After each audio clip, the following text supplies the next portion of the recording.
a heavy equipment front loader, a boom truck, 2 boats, and dozens of volunteers on hand, Guam EPA, along with several other partners, took part in cleaning up the Hagatna boat basin this morning, and what they found was quite disturbing.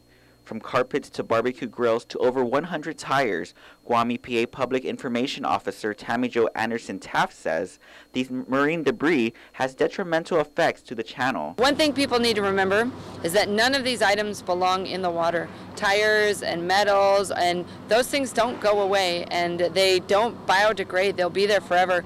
And when typhoons come and wave action rolls them around, it can kill coral, it can harm fish, and so these are things that can, hurt our marine life for a long time to come. Taft says the idea came about following the annual International Coast Cleanup this past September, when volunteers noticed trash not only along the shore, but in the channel as well.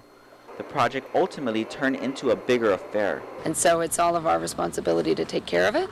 And if one person does something that negatively affects it, it affects all of us. She adds volunteers picked up trash along the shoreline and around Paseo. Cleanups like today are time-consuming, and if they're not done in a timely manner, it could develop into something worse. Taft hopes the cleanup this week will get the work done completely and raise awareness about keeping our oceans clean.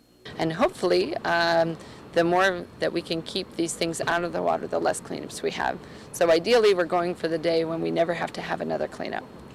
All the metals and tires will be turned over to global recycling, whereas all the plastics and aluminum cans will be turned over to pyramid recycling. The cleanup continues for the next 2 days. For more information, contact Tammy Jo Anderson Taft at 988-7582. For this week's Think Green, I'm Ken Quintanilla.